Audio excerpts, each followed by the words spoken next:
Makanya ketika kita mendakwakan dakwah tauhid ini, kita dimusuhi oleh umat. Dimusuhi oleh siapa? Oleh dai-dai yang menyesatkan. Dari tokoh-tokoh ahlul bidah wasyirik. Mereka nggak senang dengan dakwah tauhid ini. Maka kita yang mendakwakan dakwah tauhid ini mulai dituduh oleh mereka dengan berbagai macam tuduhan. Tuduhan apa? Wahabi, sesat, keras, dan segala macam sudah tuduhannya. Karena apa? Kita mendakwakan dakwah tauhid. Tapi kalau kita dakwakan, wahai manusia, bertakwa kepada Allah, nggak dimusuhi oleh orang, nggak dimusuhi, takwa kepada Allah. Suruh takwa, takwa. Coba kalau dibahas, apa mana takwa itu? Apa intinya takwa? Mentauhidkan Allah, menjauhkan syirik. Ya dimusuhi kita.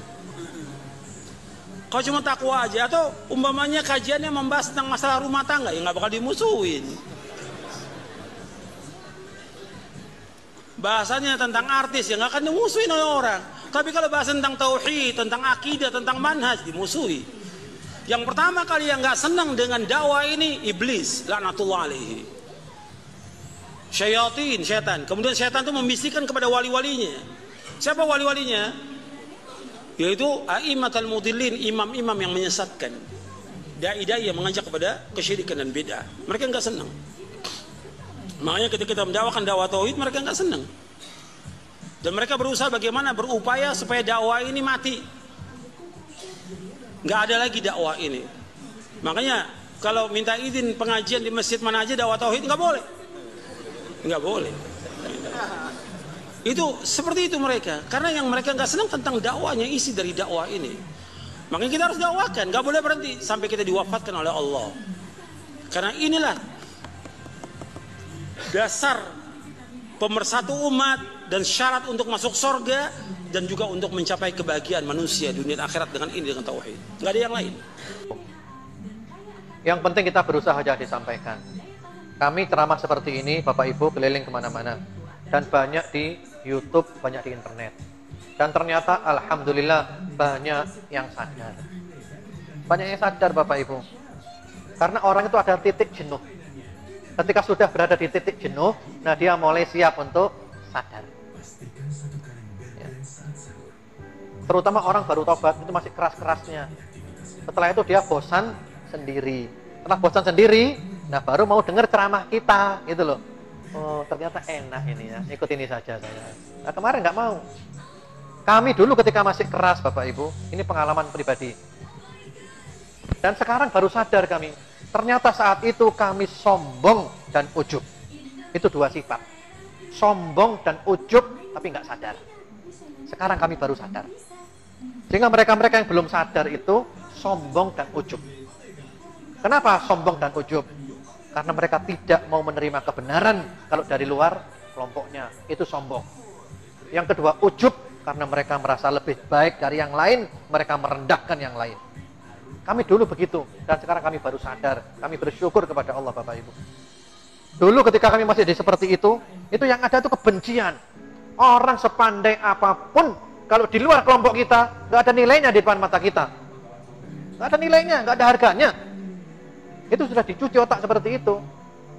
Tapi setelah kami putuskan keluar, kami mau membuka diri, kami tambah referensi pengajian, baca buku, Masya Allah luar biasa. Ini ilmu lautan yang nggak bertepi.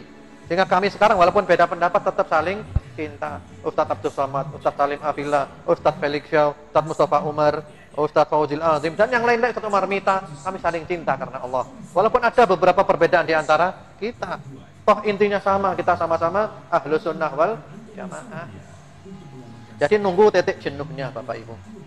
Ya didoakan aja, doakan dapat hidayah. Iya, itu nggak sadar.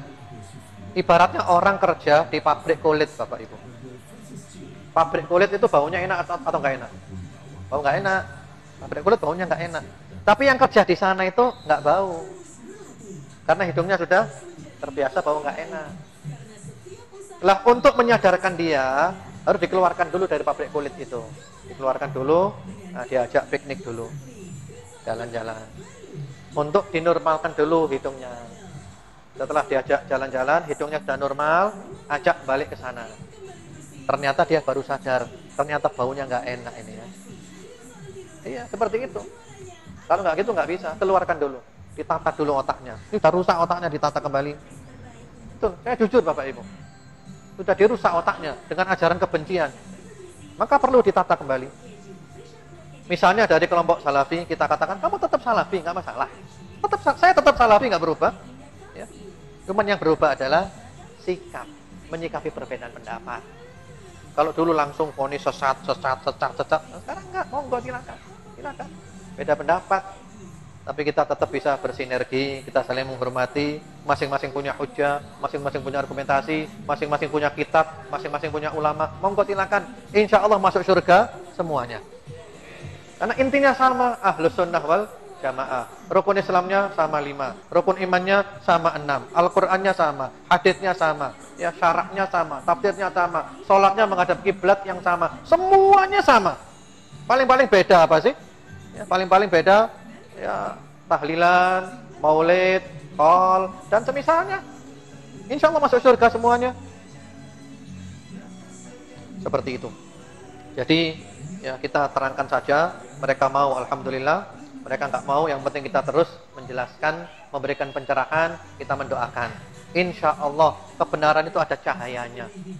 Dan insya Allah, dan cahaya itu akan masuk ke dalam hati orang yang memang siap untuk menerima cahaya itu. Jujur, kami dulu keras Bapak Ibu. Sehingga kalau ada teman-teman yang keras, kami nggak kaget.